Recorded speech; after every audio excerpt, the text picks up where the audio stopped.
Hello friends, welcome back to my YouTube channel. आज पढ़ेंगे हम चैप्टर 15 कुछ प्राकृतिक परिघटनाएं।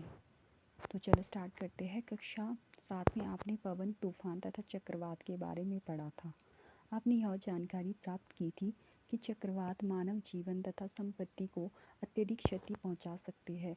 आपने यह भी जाना था कि कुछ सीमाओं तक हम इन विनाशकारी परिघटनाओं से अपना बचाव कर सकते हैं।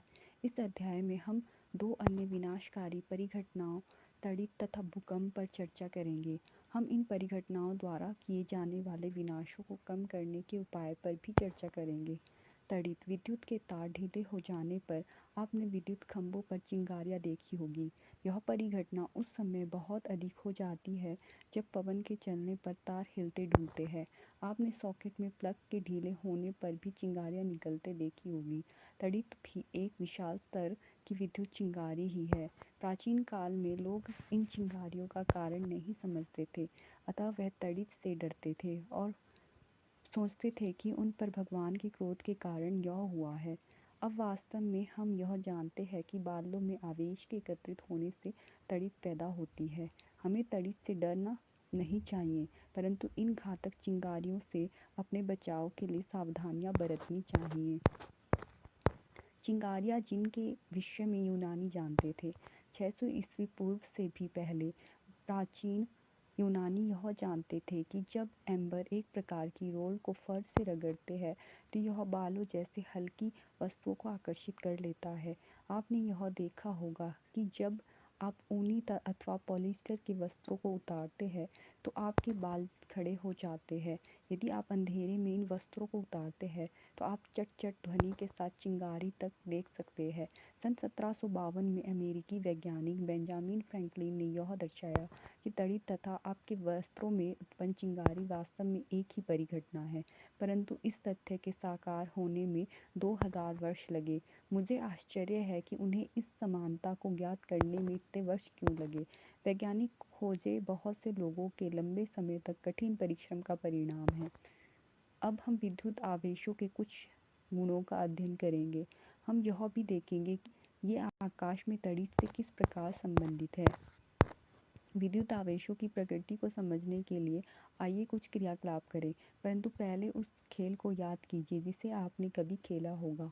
जब आप प्लास्टिक के पैमाने को अपने सूखे बालों से रगड़ते हैं तो पैमाना कागज के छोटे छोटे टुकड़ों को आकर्षित कर सकता है। रगड़ द्वारा आवेशन। क्रियाकलाप 15.1 बॉल पेन की खाली रिफिल लीजिए, इसे तेजी से किसी पॉलीथीन के टुकड़े से रगड़िए, इसे कागज के छोटे छोटे टुकड़ों के समीप लाइए।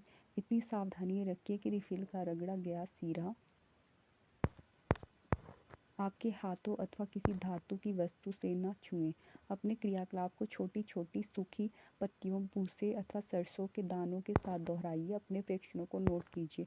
जब प्लास्टिक की रिफिल को पॉलीथीन के साथ रगड़ते हैं तो यह कुछ विद्युत आवेश अर्जित कर लेता है। इसी प्रकार जब प्लास्टिक की कंघी को सूखे बालों से रगड़ते हैं तब यह भी कुछ विद्युत आवेश अर्जित कर लेती है। इन वस्तुओं को आवेशित वस्तुएं कहते हैं। रिफिल तथा प्लास्टिक की कंघी को आवेशित करने की प्रक्रिया में पॉलीथीन तथा बाल की भी आवेशित हो जाते हैं। आइए अब आपकी जानी पहचानी कुछ अन्य वस्तुओं को आवेशित करने का प्रयास करें। क्रियाकलाप 15.2 सारणी 15.2 में दी गई वस्तुएं तथा पदार्थ एकत्र कीजिए। इनमें से प्रत्येक वस्तु को सारणी में दिए अनुसार पदार्थ के साथ रगड़कर आवेशित कीजिए। अपने अनुभव को नोट कीजिए। आप इन सारणी में और अधिक वस्तुएं जोड़ सकते हैं। रगड़ी गई वस्तु, रिफिल, गुब्बारा, रबड़, स्टील का चम्मच। पदार्थ जिसे रगड़ा जाए, पॉलीथीन ऊनी वस्त्र, पॉलीथीन ऊनी वस्त्र, शुष्क बाल, ऊन और पॉलीथीन ऊनी वस्त्र। 15.3 आवेशों के प्रकार तथा इनकी अनोन्य क्रिया।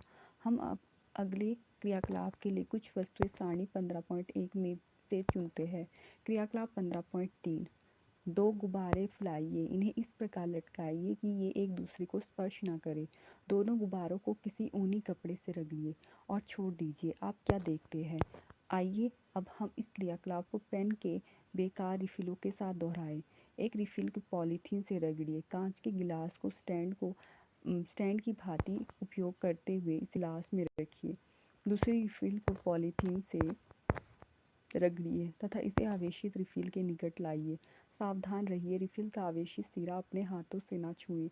क्या गिलास में रखे रिफिल पर कोई प्रभाव पड़ता है? क्या ये दोनों रिफिल एक दूसरे को आकर्षित अथवा प्रतिकर्षित करते हैं? इस क्रियाकलाप में हम ऐसी आवेशित वस्तुओं को एक दूसरे के निकट लाए थे जो उसी पदार्थ से बनी थी। यदि भिन्न पदार्थों से बनी दो आवेशित वस्तुओं को एक दूसरे के निकट लाए तो क्या होगा? आइए पता लगाइए। भी एक रिफिल को पहले की भांति रगड़कर धीरे से गिलास में रखिए। इस रिफिल के निकट एक फूला हुआ आवेशित गुब्बारा लाइए और प्रेक्षण कीजिए। आइए प्रेक्षणों का सारांश करें। एक आवेशित गुब्बारे ने दूसरे आवेशित गुब्बारे को प्रतिकर्षित किया। एक आवेशित रिफिल ने दूसरी आवेशित रिफिल को प्रतिकर्षित किया, परंतु एक आवेशित गुब्बारे ने आवेशित रिफिल को आकर्षित किया। क्या यह इंगित करता है कि गुब्बारे पर आवेश रिफिल के आवेश से भिन्न प्रकार का है? क्या फिर हम यह कह सकते हैं कि आवेश दो प्रकार के होते हैं? क्या हम यह भी कह सकते हैं कि सजातीय एक ही प्रकार के आवेश एक दूसरे को प्रतिकर्षित करते हैं, जबकि विजातीय भिन्न प्रकार के आवेश एक दूसरे को आकर्षित करते हैं? मान्यता के अनुसार रेशम के रगड़ने पर कांच की छड़ द्वारा अर्जित आवेश को धनावेश कहते हैं। अन्य प्रकार के आवेश को ऋण आवेश कहते हैं। यह देखा गया है कि जब आवेशित कांच की छड़ को पॉलीथीन से रगड़ते गए आवेशित प्लास्टिक स्ट्रॉ के निकट लाते हैं तो दोनों के बीच आकर्षण होता है। आपके विचार से प्लास्टिक स्ट्रॉ पर किस प्रकार का आवेश होना चाहिए? आपके यह अनुमान कि प्लास्टिक स्ट्रॉ पर ऋण आवेश होना चाहिए सही है। रगड़ने पर उत्पन्न विद्युत आवेश स्थैतिक होते हैं, वे स्वयं गति नहीं करते हैं। जब आवेश गति करते हैं तो विद्युत धारा बनती है। आप कक्षा 6 से ही विद्युत धारा के विषय में अध्ययन कर रहे हैं। परिपथ में प्रवाहित होने वाली वह विद्युत धारा जिससे बल्ब चमकता है अथवा तार गर्म हो जाता है कुछ नहीं वरन आवेशों का प्रभाव ही है। आवेश का स्थानांतरण। क्रियाकलाप 15.4। मुरब्बे की एक खाली बोतल लीजिए। बोतल के मुंह के साइज से कुछ बड़ा गत्ते का टुकड़ा लीजिए। इसमें एक छिद्र बनाइए जिसमें धातु की पेपर क्लिप घुसाई जा सके। चित्र 15.4 में दर्शाए अनुसार पेपर क्लिप को खोलिए। एल्यूमीनियम की पन्नी की लगभग 4 सेंटीमीटर गुणा 1 सेंटीमीटर साइज की दो पट्टी काटिए। चित्र में दर्शाए अनुसार इन्हें पेपर क्लिप पर लटकाएं। गत्ते के ढक्कन में पेपर क्लिप को इस प्रकार घुसाइए कि यह गत्ते के लंबवत रहे। रिफिल को आवेशित कीजिए तथा इसे पेपर क्लिप के सिरे से स्पर्श कराइए। प्रेक्षण कीजिए क्या होता है। क्या पन्नी की पट्टियों पर कोई प्रभाव पड़ता है? क्या ये एक दूसरे को प्रतिकर्षित करती है अथवा आकर्षित करती है? अब पेपर क्लिप के सिरे से अन्य आवेशित वस्तुओं को स्पर्श कराइए। क्या हर बार पन्नी की पट्टियाँ समान रूप से व्यवहार करती है? क्या इस उपकरण का उपयोग यह पहचान करने के लिए कर सकते हैं कि कोई वस्तु आवेशित है अथवा नहीं? क्या आप वह स्पष्ट कर सकते हैं कि पन्नी की पट्टियाँ एक दूसरे को क्यों प्रतिकर्षित करती है? एल्यूमीनियम की पन्नी की पट्टियाँ पेपर क्लिप से होते हुए आवेशित रिफिल से आवेश प्राप्त करती है। याद रहे कि धातुएं विद्युत की अच्छी चालक होती है। समान आवेश वाली पट्टियाँ एक दूसरे को प्रतिकर्षित करती है और वे फैल जाती है। इस प्रकार की युक्ति का उपयोग यह परीक्षण करने के लिए किया जा सकता है कि कोई वस्तु आवेशित है अथवा नहीं। इस युक्ति को विद्युतदर्शी कहते हैं। इस प्रकार हमें यह ज्ञात हुआ कि विद्युत आवेश को किसी आवेशित वस्तु से अन्य वस्तु में धात्विक चालक द्वारा भेजा जा सकता है। पेपर क्लिप के सिरे को धीरे से हाथ से स्पर्श कीजिए। ऐसा करते ही आप पन्नी की पट्टियों में एक परिवर्तन देखेंगे। वह अपनी मूल स्थिति में वापस आ जाती है। पन्नी की पट्टियों को आवेशित करने तथा पेपर क्लिप को स्पर्श करने की क्रिया को दोहराइए। हर बार आप यह देखेंगे कि जैसे ही आप हाथ से पेपर क्लिप को स्पर्श करते हैं पन्नी की पट्टियाँ सिमट जाती है। इसका कारण यह है कि स्पर्श करने पर पन्नी की पट्टियाँ का आवेश हमारे शरीर से होकर पृथ्वी में चला जाता है। तब हम कहते हैं कि पन्नी की पट्टियाँ अनावेशित है। किसी आवेशित वस्तु से आवेश को पृथ्वी में भेजने की प्रक्रिया को भूसंपर्कण कहते हैं। विद्युत धारा के किसी भी कारण से लीक होने से उत्पन्न विद्युत आघात से हमें बचाने के लिए भवनों में भूसंपर्कण की व्यवस्था की जाती है। तड़ित की कहानी। अब रगड़ द्वारा उत्पन्न आवेशों के आधार पर तड़ित की व्याख्या करना संभव है। कक्षा 7 में आपने यह सीखा था कि गरज वाले तूफानों के बनते समय वायु की धाराएं ऊपर की ओर जाती है, जबकि जल की बूंदें नीचे की ओर जाती है। इस प्रबल गतियों के कारण आवेशों का पृथक्करण होता है। यह एक प्रक्रिया द्वारा जिसे हम अभी पूर्णतः नहीं समझा सके हैं। बादलों के ऊपरी किनारे के निकट धन आवेश एकत्र हो जाते हैं तथा ऋण आवेश बादलों के निचले किनारे पर संचित हो जाते हैं। धरती के निकट भी धन आवेश का संचय होता है। जब संचित आवेशों का परिमाण अत्यधिक हो जाता है तो वायु, जो विद्युत की हीन चालक है, आवेशों के प्रभाव को नहीं रोक पाती। ऋणात्मक तथा धनात्मक आवेश मिलते हैं और प्रकाश की चमकीली धारियाँ तथा ध्वनि उत्पन्न होती है। इसे हम तड़ित के रूप से देखते हैं। इस प्रक्रिया को विद्युत विसर्जन कहते हैं। विद्युत विसर्जन की प्रक्रिया दो अथवा अधिक बादलों के बीच अथवा बादलों तथा पृथ्वी के बीच हो सकती है। अब हमें प्राचीन काल के लोगों की भांति तड़ित से भयभीत होने की आवश्यकता नहीं है। अब हम मूल परिघटना को समझते हैं। वैज्ञानिक हमारा ज्ञान बढ़ाने के लिए कठोर परिश्रम कर रहे हैं, तथापि तड़ित के गिरने पर जीवन तथा संपत्ति की हानि होती है। अतः हमें अपने बचाव के लिए उपाय करने आवश्यक है। तड़ित से सुरक्षा। तड़ित एवं झंझा गरज वाले तूफान के समय कोई भी खुला स्थान सुरक्षित नहीं होता है। गरज सुनना किसी सुरक्षित स्थान पर तुरंत पहुंचने की चेतावनी है। अंतिम गर्जन सुनने के बाद सुरक्षित स्थान से बाहर आने से पहले कुछ देर प्रतीक्षा कीजिए। सुरक्षित स्थान का पता लगाना। कोई मकान अथवा भवन सुरक्षित स्थान है। यदि आप किसी कार अथवा बस द्वारा यात्रा कर रहे हैं तो वाहन की खिड़कियां व दरवाजे बंद होने पर आप उसके भीतर सुरक्षित हैं। तड़ित झंझा के समय क्या करें, क्या ना करें। बाहर खुले में। खुले वाहन जैसे मोटरसाइकिल, ट्रैक्टर, निर्माण कार्य हेतु मशीनें, खुली कार सुरक्षित नहीं है। खुले मैदान, ऊंचे वृक्ष, पार्कों में शरण स्थल, ऊंचे स्थान तड़ित से हमारी सुरक्षा नहीं करते हैं। तड़ित झंझा के समय छाता लेकर चलने का विचार किसी भी दृष्टि से अच्छा नहीं है। यदि आप वन में हैं तो छोटे वृक्ष के नीचे शरण लीजिए। यदि आप किसी ऐसे खुले क्षेत्र में हैं जहाँ कोई शरण स्थल नहीं है तो सभी वृक्षों में से काफ़ी दूरी पर खड़े रहे। जमीन पर ना लेटे बल्कि जमीन पर सिमट कर नीचे बैठे। अपने हाथों घुटनों पर तथा सिर को हाथों के बीच रखें। इस स्थिति में आप आघात के लिए लघुत्तम लक्ष्य बन जाएंगे। घर के भीतर तड़ित टेलीफोन के तारों, विद्युत तारों तथा धातु के पाइपों पर आघात कर सकती है। क्या आपको याद है कि तड़ित एक विद्युत विसर्जन है? तड़ित झंझा के समय हमें इन्हें छूना नहीं चाहिए। ऐसे समय में मोबाइल फ़ोन अथवा बिना डोरी वाली फ़ोन का उपयोग सुरक्षित है, परंतु यह बुद्धिमत्तापूर्ण नहीं है कि आप किसी ऐसे व्यक्ति को टेलीफोन करें जो तारयुक्त फ़ोन से आपकी बात सुन रहा हो। बहते जल के संपर्क से बचने के लिए तड़ित झंझा के समय सांस से बचना चाहिए। कंप्यूटर, टीवी आदि जैसे विद्युत उपकरणों के प्लगों को सॉकेट से निकाल लेना चाहिए। विद्युत बल्बों, ट्यूब लाइटों को जलाए रखा जा सकता है, इससे कोई हानि नहीं होती। तड़ित चालक। तड़ित चालक एक ऐसी युक्ति है जिसका उपयोग भवनों को तड़ित के प्रभाव से बचाने के लिए किया जाता है। किसी भवन के निर्माण के समय उसकी दीवारों में उस भवन की ऊंचाई से अधिक लंबाई की धातु की छड़ स्थापित कर दी जाती है।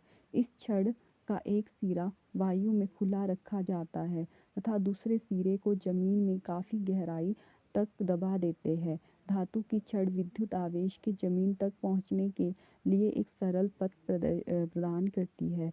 भवन निर्माण में उपयोग होने वाली धातु के स्तंभ, विद्युत तार तथा जल पाइप भी कुछ सीमा तक हमारा बचाव करते हैं, परंतु तड़ित झंझा के समय इन्हें स्पर्श न करें।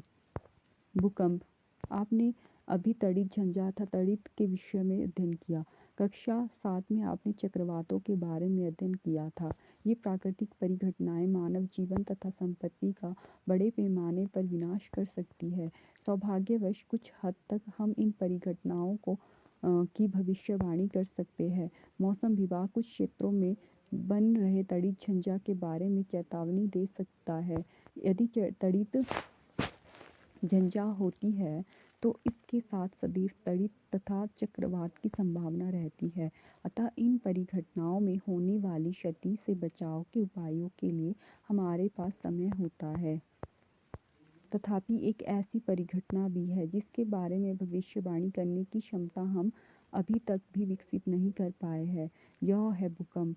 यह विशाल स्तर पर जनजीवन तथा संपत्ति को क्षति पहुंचा सकता है। 8 अक्टूबर 2005 को भारत में उत्तरी जो कश्मीर के उरी तथा तंगधार शहरों में एक बड़ा भूकंप आया था। इससे पहले गुजरात के भुज जिले में 26 जनवरी 2001 को बड़ा भूकंप आया था। क्रियाकलाप 15.5 अपने माता पिता से इन भूकंपों द्वारा हुई जनजीवन तथा संपत्ति की अपार क्षति के बारे में पूछे। उस समय के समाचार पत्रों तथा पत्रिकाओं से इन भूकंपों द्वारा हुई क्षति को दर्शाने वाले कुछ चित्र इकट्ठा कीजिए। इन भूकंपों द्वारा लोगों को हुई क्षति से संबंधित संक्षिप्त रिपोर्ट बनाइए। भूकंप क्या होता है? जब यह आता है तो क्या होता है? इसके प्रभाव को कम से कम करने के लिए हम क्या कर सकते हैं? ये कुछ ऐसे प्रश्न हैं जिनके बारे में हम नीचे चर्चा करेंगे। भूकंप क्या होता है? भूकंप जो बहुत कम समय तक रहता है। पृथ्वी का कंपन अथवा कोई झटका होता है। यह पृथ्वी की भूपर्पट्टी के भीतर गहराई में गड़बड़ के कारण उत्पन्न होता है। भूकंप हर समय सब जगह आते रहते हैं। प्राय इनको नोटिस नहीं किया जाता है। विशाल भूकंप बहुत कम होते हैं। ये भवनों, पुलों, बांधों तथा लोगों को असीम क्षति पहुंचा सकते हैं। इससे जीवन तथा संपत्ति की विशाल हानि हो सकती है। भूकंपों से बाढ़, भूस्खलन तथा सुनामी आ सकते हैं। 26 दिसंबर 2004 को हिंद महासागर में एक विशाल सुनामी आया था। महासागर के चारों ओर के तटवर्ती क्षेत्रों में अपार हानि हुई थी। क्रियाकलाप 15.6 संसार का एक रेखा मानचित्र लीजिए। भारत में पूर्वी तटीय तथा अंडमान निकोबार महाद्वीप की स्थिति ज्ञात कीजिए। हिंद महासागर के चारों ओर के उन अन्य देशों का मानचित्र में अंकित कीजिए जिन्हें सुनामी में क्षति पहुंची थी। अपने माता पिता अथवा परिवार के अन्य बड़े बूढ़ों अथवा आस पड़ोस से भारत में सुनामी के कारण हुए नुकसान की जानकारी एकत्र कीजिए। भूकंप का क्या कारण है? मेरी दादी ने मुझे बताया था कि पृथ्वी किसी बैल के एक सींग पर टिकी है तथा जब ये बैल इसे दूसरे सींग पर ले जाता है तो भूकंप आता है। यह कैसे सत्य हो सकता है? प्राचीन काल में लोग भूकंप आने का सही कारण नहीं जानते थे, अतः इनकी धारणा मनगढ़ंत कथाओं जैसे भूजों की दादी ने सुनाई थी द्वारा व्यक्त की जाती थी। संसार के अन्य भागों में भी इसी प्रकार की कथाएं प्रचलित थी। पृथ्वी के अंदर भूकंपन के क्या कारण हो सकते हैं? अब हम जानते हैं कि पृथ्वी के भीतर की सबसे ऊपरी सतह में गहराई की गड़बड़ के कारण भूस्पंद आते हैं। पृथ्वी की इस परत को भूपर्पट्टी कहते हैं। पृथ्वी की यह परत एक खंड में नहीं है, यह टुकड़ों में विभाजित है। प्रत्येक टुकड़े को प्लेट कहते हैं। ये प्लेटें निरंतर गति करती रहती है। जब ये एक दूसरे से रगड़ खाती है अथवा टक्कर के कारण एक प्लेट दूसरी प्लेट के नीचे चली जाती है तो इसके कारण भूपर्पट्टी में विक्षोभ उत्पन्न होता है। यही विक्षोभ पृथ्वी की सतह पर भूकंप के रूप में दिखाई देता है। यदि वैज्ञानिक भूकंप के बारे में इतना अधिक जानते हैं तो क्या वे आने वाले भूकंप के समय तथा स्थान की भविष्यवाणी कर सकते हैं? यद्यपि हम भूकंप आने के कारण निश्चित रूप से जानते हैं, तथापि अभी तक यह संभव नहीं हो सका है कि आने वाले भूकंप के समय तथा स्थान की भविष्यवाणी कर सके। मैंने कहीं पढ़ा था कि भूमिगत विस्फोटों से भी भूस्पंदन उत्पन्न हो सकते हैं। पृथ्वी पर भूस्पंदन ज्वालामुखी के फटने अथवा किसी उल्कापिंड के पृथ्वी से टकराने अथवा भूमिगत नाभिक के विस्फोट के कारण भी उत्पन्न हो सकते हैं, परंतु अधिकांश भूकंप पृथ्वी की प्लेटों की गतियों के कारण आते हैं। भूकंप प्लेटों की गतियों के कारण उत्पन्न होते हैं, अतः जहाँ प्लेटों की सीमाएं दुर्लभ क्षेत्र होती है वहाँ भूकंप आने की संभावना अधिक होती है। इन दुर्बल क्षेत्रों को भूकंपीय क्षेत्र अथवा भ्रंश क्षेत्र भी कहते हैं।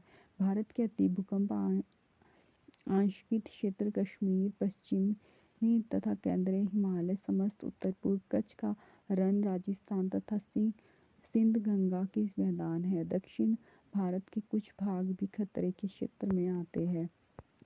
किसी भूकंप की शक्ति के परिणाम को रिएक्टर पैमाने पर व्यक्त किया जाता है।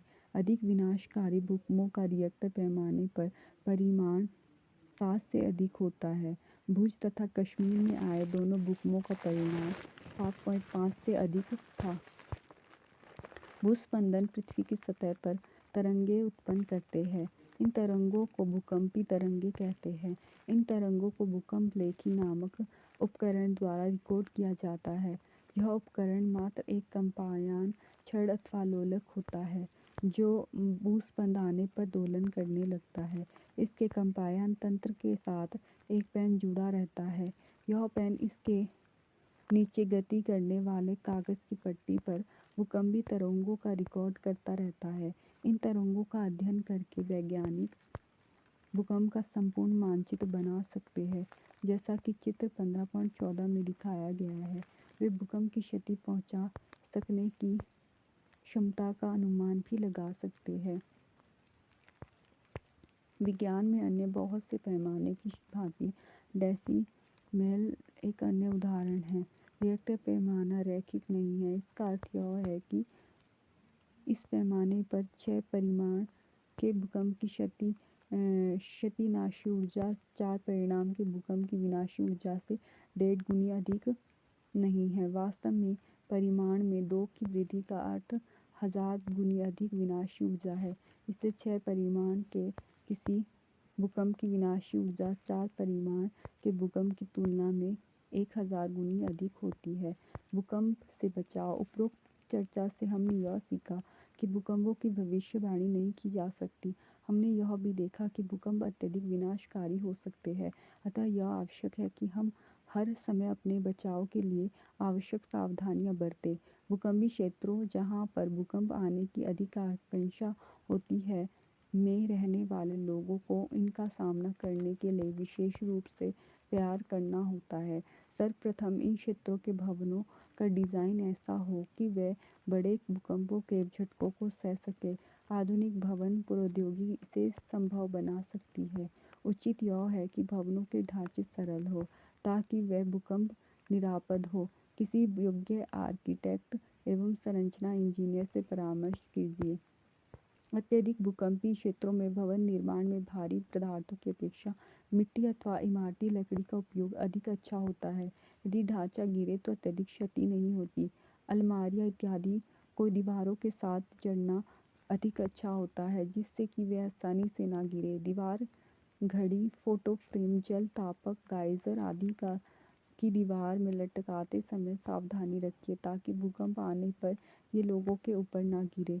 चूँकि कुछ भवनों में भूकंप के कारण आग लग सकती है, अतः यह आवश्यक है कि सभी भवनों, विशेषकर ऊंची इमारतों में अग्निशमन के सभी उपकरण कार्यकारी स्थिति में होने चाहिए। केंद्रीय भवन अनुसंधान संस्थान रुड़की ने भूकंप प्रतिरोधी मकान बनाने के लिए कुछ जानकारी विकसित की है। भूकंप के झटके लगने की स्थिति में अपने बचाव के लिए निम्नलिखित उपाय कीजिए। यदि आप घर में हैं तो किसी मेज के नीचे आश्रय ले तथा झटकों के रुकने तक वहीं रहे। ऐसी ऊंची तथा भारी वस्तुओं से दूर रहे जो आप पर गिर सकती है। यदि आप बिस्तर पर हैं तो उठे नहीं, अपने सिर का तकिए से बचाव करें। यदि आप घर से बाहर हैं तो भवनों, वृक्षों और ऊपर जाती विद्युत लाइनों से दूर किसी खुले स्थान की खोज एवं धरती पर लेट जाएं। यदि आप किसी कार अथवा बस में हैं तो बाहर ना निकलें। ड्राइवर से कहें कि वह धीरे धीरे किसी खुले स्थान पर पहुंचे। भूस्पंदन के समाप्त होने से पहले बाहर न निकले। आपने क्या सीखा? कुछ वस्तुओं को अन्य वस्तुओं से रगड़कर आवेशित किया जा सकता है। आवेश दो प्रकार के होते हैं, धन आवेश तथा ऋण आवेश। सजातीय आवेश एक दूसरे को प्रतिकर्षित तथा विजातीय आवेश एक दूसरे को आकर्षित करते हैं। रगड़ द्वारा उत्पन्न विद्युत आवेशों को स्थिर आवेश कहते हैं। जब आवेश गति करते हैं तो विद्युत धारा बनती है। कोई वस्तु आवेशित है या नहीं, इसकी पहचान के लिए विद्युतदर्शी का उपयोग किया जाता है। किसी आवेशित वस्तु के आवेश को पृथ्वी में स्थानांतरित करने को भूसंपर्कण कहते हैं।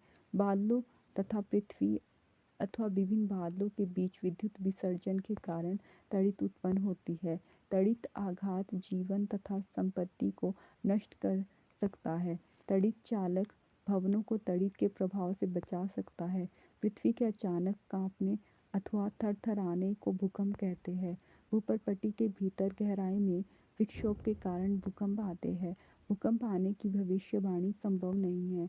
पृथ्वी की प्लेटों की सीमाओं पर भूकंप आने की प्रवृत्ति होती है। इन क्षेत्रों को भ्रंश क्षेत्र कहते हैं। किसी भूकंप की विनाशी ऊर्जा की माप रिएक्टर पैमाने पर की जाती है। रिएक्टर पैमाने पर 7 से अधिक माप वाले भूकंप जीवन तथा संपत्ति की अपार क्षति कर सकते हैं। हमें भूकंपों से बचाव के लिए आवश्यक सावधानियां बरतनी चाहिए। Thank you for watching. अगर मेरे द्वारा दी गई इन्फॉर्मेशन आपको महत्वपूर्ण लगती है तो मेरे चैनल को लाइक, शेयर और सब्सक्राइब कर लें।